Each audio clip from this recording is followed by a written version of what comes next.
Bonjour à tous, c'est JM et aujourd'hui on se retrouve pour une vidéo tuto sur After Effects et je vais vous montrer dans cette vidéo tuto comment créer une introduction du story papier, c'est-à-dire de votre idée de base, de votre idée qui a émergé de votre cerveau jusqu'à la création finale sur After Effects en passant par Photoshop ou Illustrator pour illustrer justement toutes vos images que vous allez animer ensuite sur After Effects.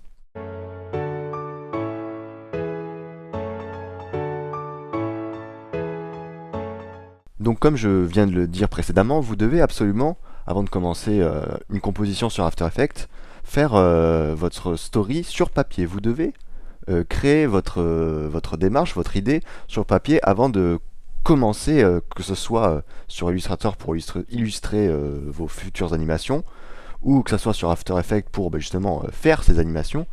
Il faut commencer sur papier.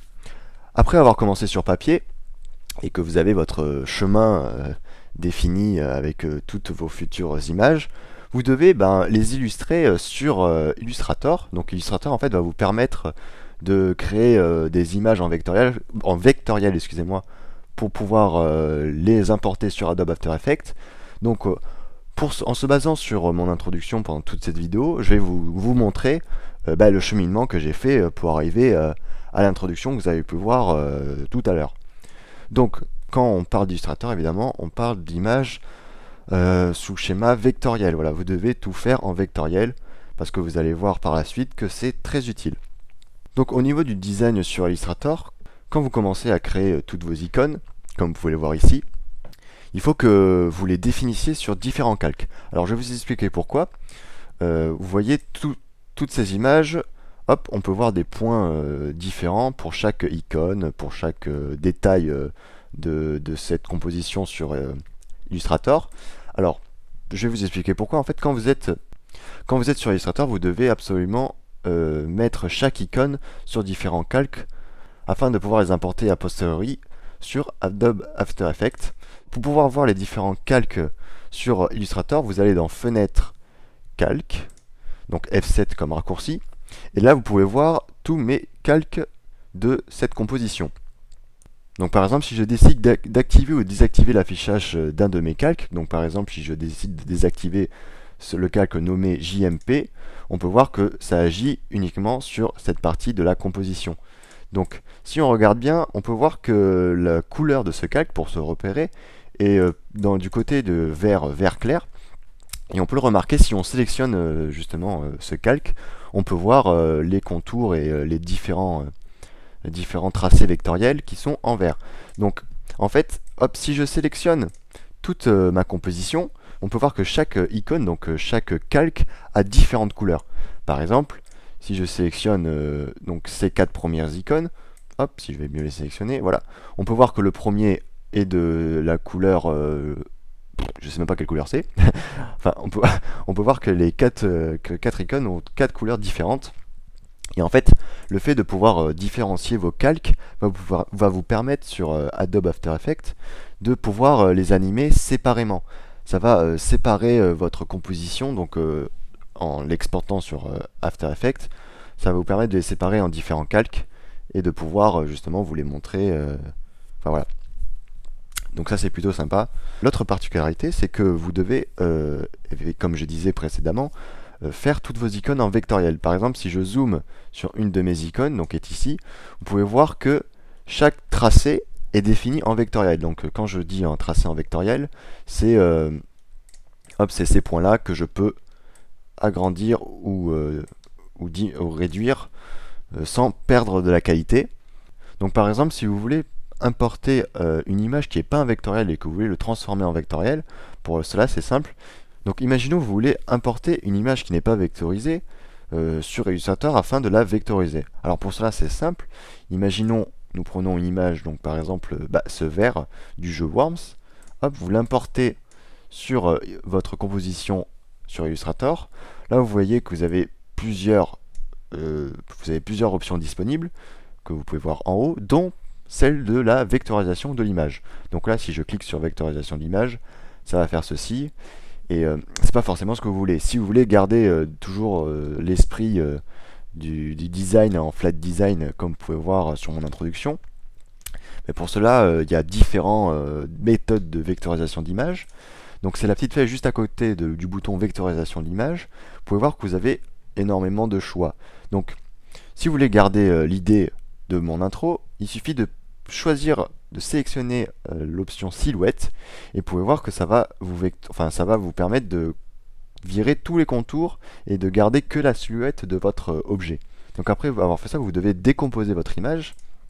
Donc ça va permettre de transformer donc cette silhouette en point vectoriel, donc en tracé vectoriel. Donc vous pouvez voir ici tous les points qui ont été créés automatiquement par le tracé vectoriel. Et si vous voulez, par exemple, imaginons vous voulez virer les petits yeux parce que ça vous plaît pas ou quoi que ce soit, le fait de dissocier, ça va vous permettre de séparer les différents éléments de la vectorisation. Par exemple, si vous voulez séparer la pupille de l'œil, vous voulez la mettre ailleurs, vous voulez la mettre un peu plus haut pour pouvoir faire un effet d'un worm qui regarde dans une autre direction, hop, après avoir dissocié, vous pouvez le faire. Ça va vous permettre justement de faire cet effet. Donc là, vous pouvez voir que votre image vectorisée est en noir. Donc si vous voulez par exemple la changer de couleur, c'est très simple. Vous suivez ma souris, vous appuyez en bas à gauche sur le fond de la couleur, vous mettez du blanc pour, n'importe quelle couleur, vous mettez du blanc par exemple, ça va vous changer automatiquement votre couleur de l'image, et ainsi vous avez enfin votre image vectorisée avec la couleur définie. Donc après avoir rassemblé toutes vos images en vectoriel sur Illustrator, vous devez enregistrer votre fichier afin de pouvoir l'exploiter et l'utiliser sur After Effects. Donc pour ça, c'est simple, hein, vous faites comme toute sauvegarde, fichier enregistré sous. Vous essayez de garder un nom quand même équivoque et qui a un sens, sinon vous allez vous y perdre. Vous le mettez dans un dossier adapté pour que vous puissiez le retrouver facilement. Et on va s'exporter sur After Effects afin de pouvoir importer cette composition et de pouvoir l'utiliser dans notre future intro pour nos futures animations. Après avoir enregistré votre fichier Illustrator, vous devez évidemment l'importer sur Adobe After Effects. Donc pour ça c'est très simple, vous cliquez sur Fichier, Importer fichier. Ça va vous ouvrir une fenêtre où vous allez chercher votre fichier. Donc moi je veux importer donc le fichier que je viens juste d'enregistrer. Alors avant de cliquer sur Importer, vous devez absolument changer votre option d'importer sous. Donc vous ne devez pas l'importer sous métrage, parce que sinon vous n'allez pas pouvoir utiliser les calques que vous avez créés sur Illustrator, mais vous devez l'importer sous composition, conserver les tailles de calque.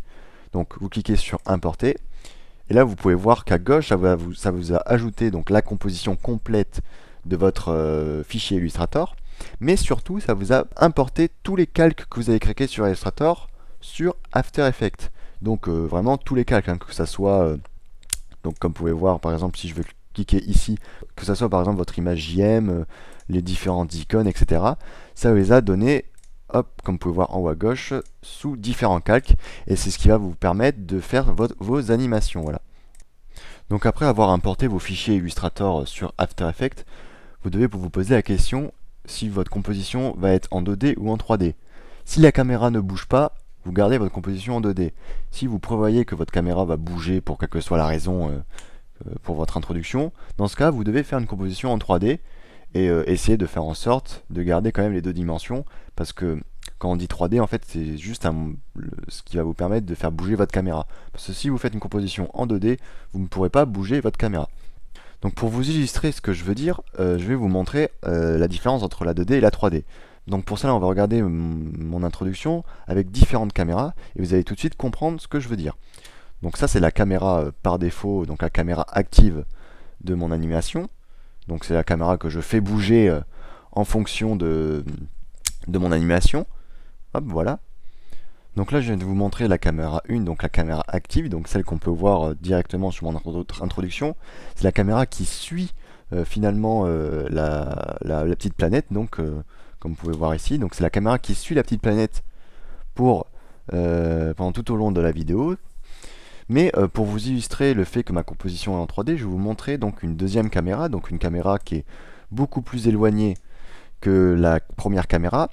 Et si vous regardez bien justement ce qui va se dérouler sur l'écran, la première caméra c'est le petit rectangle qu'on peut voir juste à droite, Et vous allez le suivre tout au long des 6 secondes de l'introduction, et vous allez pouvoir voir qu'effectivement, en fait, on est sur un plan, un grand plan, et que la caméra bouge en suivant la planète afin d'arriver jusqu'à la destination. Donc je vais vous l'illustrer tout de suite. Donc regardons.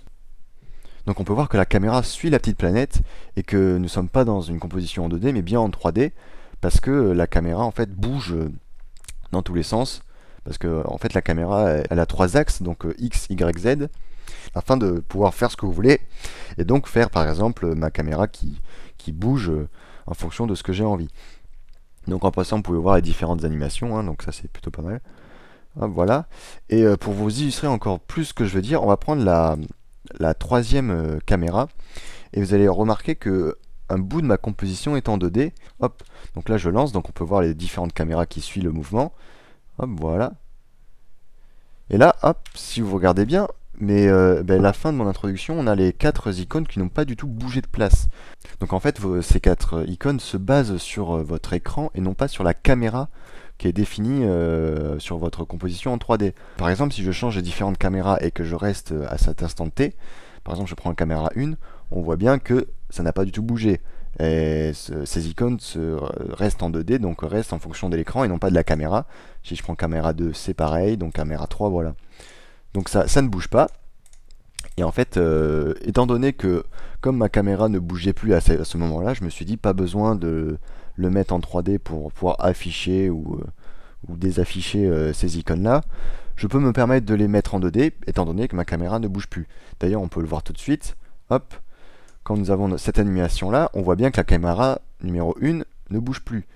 Pour vous illustrer donc que en fait After Effects c'est que des feintes, par exemple, je peux vous montrer, si je prends la caméra 2, on peut voir que la caméra 1, quand elle se focus sur la planète et que j'avance dans le temps, on peut voir par exemple que mes quelques animations, donc par exemple cette icône-là et l'icône qu'on arrive ici, hop, ces trois-là, on peut voir que ces animations ne bougent pas au tout début de la vidéo, parce que pas besoin de les faire bouger. On ne bouge les animations que ce qui est visible par votre caméra active. Hop, vous voyez bien que ici, mes animations ne bougent pas parce que ma caméra active n'avait pas entré encore dans le champ d'action de ces objets. Hop, voilà. Donc je vous ai montré les différentes caméras afin de pouvoir créer une composition, donc une introduction convenable. Donc en fait, pour tout vous dire, la caméra 2 m'a servi à bien gérer l'ensemble de mes objets plutôt que de me baser que sur la caméra active. Si je me basais sur la caméra active uniquement, j'aurais pas pu correctement faire mes animations sans que ça bouge dans tous les sens, sans que je me repère, etc. En fait, la caméra 2, c'est un plan éloigné que vous avez vous-même créé, hein, et qui va vous permettre en fait de faire vos animations en fonction de l'autre caméra. Donc par exemple, quand vous êtes ici, vous avez ces 3 objets qui bougent de bas en haut. Ben, pour pouvoir faire ces animations, si je prenais la caméra numéro 1, j'aurais pas pu la faire correctement. Donc c'est l'idée de la caméra 2 était d'avoir un plan global de ma composition afin de pouvoir faire toutes mes animations convenablement et ne pas pouvoir m'embêter, etc., etc. Du coup, après vous avoir montré ces différentes caméras, je vais maintenant vous montrer comment animer des objets. Du coup, on va se baser sur la planète que vous voyez tout au long de la vidéo. Donc pour ça, je vais aller chercher ma planète qui est ici, voilà, c'est celle-ci. Alors pour pouvoir animer une image, ça marche de la façon suivante. C'est-à-dire que vous avez votre image qui se balade d'un point A à un point B, et pour pouvoir la faire balader d'un point A au point B, en fait, vous devez utiliser votre timeline. Donc là, vous avez vu, j'ai sélectionné ma planète, qui est ici, voilà, qui apparaît hop, sur l'écran. Et en fait, pour pouvoir la faire animer, par exemple, si je veux la faire animer de ce point-là, de ce repère-là à ce repère-là, en fait, vous devez définir ce qu'on appelle des keyframes, donc des points clés. Et ces points clés vont vous permettre justement d'animer votre objet d'un instant T à un instant T plus 1. Donc par exemple, si je veux la faire animer de ici à ici, vous voyez que j'ai créé une frame pour sa position à cet instant T, donc qui est de 644 et 546. Et lorsque j'ai créé un autre keyframe, donc à un autre instant T, donc à un instant T plus 1, vous voyez que la position a changé. Et en fait c'est ça, que vous mettez deux positions à vous mettez deux positions à deux instants T, et After Effects va se débrouiller pour vous faire un déplacement horizontal de ce point-là à ce point-là. Donc hop. Donc alors dit comme ça paraît simple, mais ça ne l'est pas du tout. C'est-à-dire que pour pouvoir créer toutes ces animations, il faut savoir que ça prend extrêmement de temps pour pouvoir déjà faire quelque chose d'assez réaliste et pas complètement démesuré ou improbable. Il faut savoir par exemple que pour faire cette animation qui dure à peu près hop, une seconde, donc je vais vous montrer là, hop, voilà, une seconde à peu près jusqu'ici, il faut savoir que rien que pour, attention, hein, rien que pour la planète, hein, j'ai dû mettre des keyframes pour l'option position, pour l'option échelle et aussi pour l'option rotation Z, qui est en fait la rotation de votre image. Et rien que pour tout ça, ça met au moins un quart d'heure. Donc vous ajoutez en plus des autres images pour, par exemple, hop, les pointillés qui sont ici, hein, que vous devez faire apparaître petit à petit. Pour votre croix que vous devez faire aussi apparaître petit à petit. Bref, rien que pour la première seconde, vous comptez déjà au moins une heure de travail. Sachant qu'en plus, si vous ne connaissez pas trop, vous tatillonnez, donc vous mettez encore plus de temps, etc. etc. Donc c'est extrêmement long, mais quand vous avez terminé, vous êtes quand même assez content du résultat. Comme vous pouvez voir ici, hop, une seconde pour faire ça, c'est quand même assez fabuleux. Évidemment, chaque objet a des animations, c'est ce qui fait que rien que pour faire cette introduction, j'ai pu mettre environ, j'ai mis à peu près plus d'une dizaine d'heures pour pouvoir créer rien que la partie After Effects et pouvoir créer toutes ces animations, sans compter la partie Illustrator où j'ai mis 3-4 heures afin de faire toutes les images en vectoriel, pouvoir créer ce que je voulais exactement, pouvoir faire l'introduction, etc. Donc rien que pour une introduction qui dure environ 6 à 7 secondes, il m'a fallu une quinzaine d'heures. Donc c'est sur cela qu'on va se quitter. Bon, j'espère que ce tuto vous a plu, même si c'était un peu délicat pour un premier tuto. J'espère quand même que vous avez pu apprendre quelques trucs et astuces sur Illustrator et After Effects, et que vous allez pouvoir faire surtout une introduction qui vous plaise, tout en restant évidemment dans le flat design, parce que c'est le domaine que j'ai fait pour mon introduction. Voilà. D'ici là, portez-vous bien, salut à tous et à la prochaine.